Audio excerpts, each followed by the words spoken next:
What's up, Guardians, and welcome back, Hunters. I'm Profane. Thanks for checking out the video. Today we're going to be checking out a new Void build that's been made available with the addition of a new aspect called On the Prowl. When paired with the right combination of fragments and exotics, this new aspect will provide you with unparalleled levels of survivability to get you and your teammates through some of the toughest encounters. This new aspect, which can be obtained from Ichor Array, is only available on the Night Stalker subclass, and it provides hunters with some very unique benefits. When you go invisible, a nearby enemy will be targeted. This enemy will become highlighted for you and any nearby ally, and when that enemy is defeated, a cloud of smoke will emerge. The smoke itself will weaken nearby enemies with a 15% debuff, and by stepping into this cloud, you will become invisible, and another enemy will become targeted. Teammates who pass through the clouds will also become invisible, giving them an opportunity to seek refuge, or just take a moment to reload. The cloud will stay active for about 4 to 5 seconds, and it's going to regrant invisibility when passing through it a second or even third time. With the Void subclass providing us with a number of methods to become invisible, we'll be able to quickly drive into the heart of our enemy, drop some lethal blows, go invisible to relocate, and strike our enemy from an alternate angle, taking that invisibility, which is normally reserved for defensive maneuvering, and turning it into an aggressive offensive tool. Defeating marked enemies will provide you and nearby teammates with improved stability and improved reload speed, and that's going to be for any weapon. You're also going to receive a small amount of grenade, melee, and class ability energy, providing you and allies with a great deal of bonus utility that will help improve ability uptime and weapon efficiency. This is in many ways an updated version of the old Heart of the Pack aspect, and it's able to create some great synergy with a lot of exotics. The Gerfalcon Hauberk, Graviton Forfeit, and even the Assassin's Cow would all be able to feed into the use of this aspect. But there's another exotic that I find to be much more beneficial, especially when heading into in-game content like Nightfalls, dungeons, and raids. An exotic that's not only going to boost our performance, but that of our teammates as well, and that is the Omnioculus. This provides the Beyond the Veil intrinsic trait, which grants us with an extra smoke bomb. Smoke bombs would normally only cause enemies to be weakened, but because we are using the Trapper's Ambush aspect, those smoke bombs will also make us and allies invisible, which is going to play right into the use of On the Prowl. When we go invisible, this exotic will provide everyone with a ×4 resistance buff, providing an extra 50% bonus damage resistance, and that can be stacked alongside other resistance bonuses like Frost Armor, Woven Mail, and Void over Shields. This bonus resistance will go away once you're no longer invisible, but up until that point, you're going to be damn near invincible. For each ally that we grant invisibility to, we'll gain 50% extra melee energy, so the more teammates the merrier, and this does include the invisibility that's granted when passing through the smoke that's granted by On the Prowl, and the bonus melee energy is in addition to what On the Prowl will provide. So as long as we're able to stay close to our teammates, we'll never run out of the ability to weaken enemies and make ourselves and teammates invisible with a massive damage resistance bonus. And that's why this aspect and exotic combination work so well together.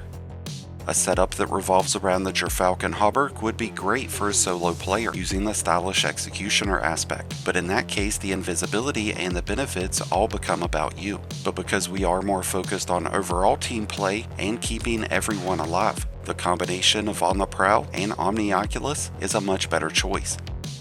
As I mentioned before, we are using the Trapper's Ambush aspect.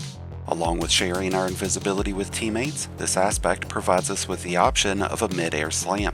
This applies much more damage than a smoke bomb would, which makes it great to use against up close and aggressive enemies. And in the process of slamming, we're still going to apply that invisibility to ourselves and nearby allies. When it comes to our options in terms of fragments, we have chosen to go with Echo of Persistence, which will extend the benefits of invisibility, devour, and void over shields. This way we can maintain those resistance bonuses for a much longer duration.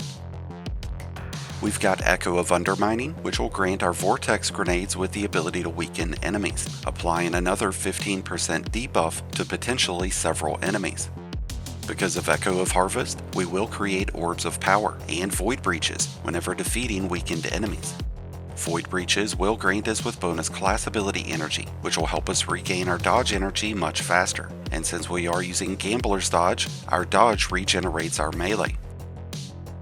Since we'll be able to create extra orbs of power, we'll be able to maintain the effects of weapon surge mods, or kickstart mods, which would help us improve ability uptime even further. But since we don't get the effects of radiance with this build, weapon surge mods are going to help us deal more damage. And because of Echo of Starvation, orbs, and breaches will provide us with Devour. When Devour is active, every final blow will grant us with extra grenade energy and extra health regeneration. So with all of our weakening effects, on top of Devour, resistance bonuses, and invisibility, we're going to make things very hard on our enemies, while we keep ourselves and teammates nice and protected. But the key into making this entire build work is to stay with our teammates, and use them to boost the effects of your own abilities. Because we are not using Vanishing Step or Stylish Executioner, the only current option that we have to go invisible is our Smoke Bombs, Trapper's Ambush, and On the Prowl Smoke. But by equipping Echo of Obscurity, we will gain invisibility whenever performing a finisher, which is going to feed right into our use of On the Prowl. The weapon that I love using with this build the most has been the Slayer's Fang exotic shotgun. It has incredible range, and it can hit several enemies at once. It stuns overload champions, and it goes great if we take On the Prowl on the offensive. Otherwise, the Choir of One is my preferred choice, but you really have to be more conscious about ammo with that exotic. With sidearms gaining the ability to pierce barrier shields, the Rat King could even be a good option with this build. The Lorentz Driver has been an incredible option with its latest upgrade, and with artifact mods like Particle Reconstruction active, we're going to have increased damage and automatic reloads given to any fusion rifle, so the Lorentz Driver and Telesto would both be solid exotic options. But there's also the Mistral Lift, the Glacioclasm, and the new linear called Eyes Unveiled, which would all be great legendary options. Fusion rifles gain the benefit of stunning unstoppable champions this season, which makes it even more beneficial to use these. And because we get some incentive towards strained affinities out of artifact mods like Horde Shuttle, Unraveling Orbs, and Disruptor Break, it would be advantageous to use a strained fusion rifle in either the kinetic or heavy slot. The Scintillation, the Euphony, the Nox Perennial, and Scatter Signal would all be great options. And with Slice or Tear as an active perk on any strained weapon, we would be able to apply a 40% decrease to our enemy's damage output, which will make it even easier for us to help keep ourselves and teammates afloat.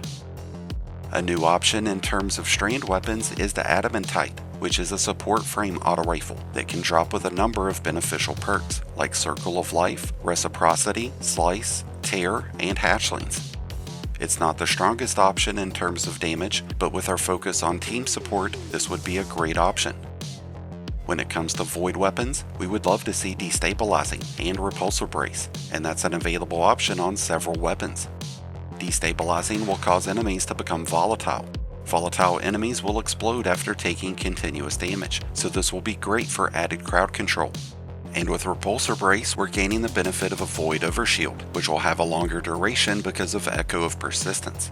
The Word of Crota, the Recluse, and Ross Aragos would all be great primary options, with the VS Velocity Baton, Hammerhead, Chivalric Fire, Zealot's Reward, and Harsh Language being a few additional special and heavy options. We do have a big incentive towards using heavy machine guns or rocket launchers, and that's because of the Heavy Ordnance Regeneration mod. That's going to provide us with additional melee and grenade energy, along with extra damage resistance whenever landing consecutive instances of damage with rocket launchers or machine guns. So the Retrofit Escapade and Commemoration are going to be some hot options right now, but so will the Two-Tailed Fox and even the Chaos Deterministic. We've mentioned a lot of our active artifact mods already, but a few additional ones include Volatile Marksman. This grants any void weapon with volatile rounds after landing consecutive precision shots. You're going to have to land about 25% of your magazine as precision shots. This will start as a 10-second timer, but it can be continuously extended.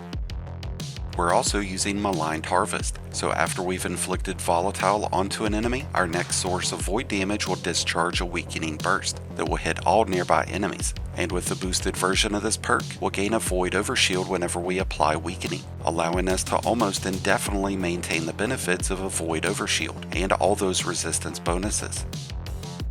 The last standout artifact mod that we're using with this build is Void Flux, and that's going to trigger a volatile burst whenever defeating weakened enemies, creating a full circle chain between Void Flux, Maligned Harvest, and Volatile Marksman. With around 39 exotics getting reworked in this latest patch, we've seen a lot of strong builds pop up as a result.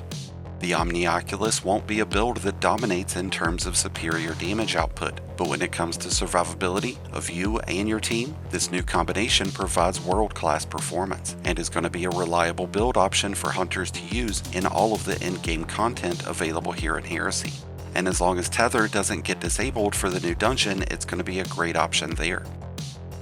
That brings us to an end of today's build video on the Ultimate Prowler Night Stalker build, featuring one of the craziest looking exotics, the Omnioculus. I hope this build helps you out throughout your journeys here in Heresy. If you need help setting up this build, then be sure to check out my Mobalytics link that's down below, and let me know your thoughts about the Omnioculus and all the other changes to exotics in the comments down below. Thank you as always for checking out the video. If you enjoyed and found it helpful, then be sure to hit that like button below, along with the subscribe button if you're new. Both are greatly appreciated, and both really do help support the channel. And until next time, Guardians, this has been Profane, wishing you all some happy hunting.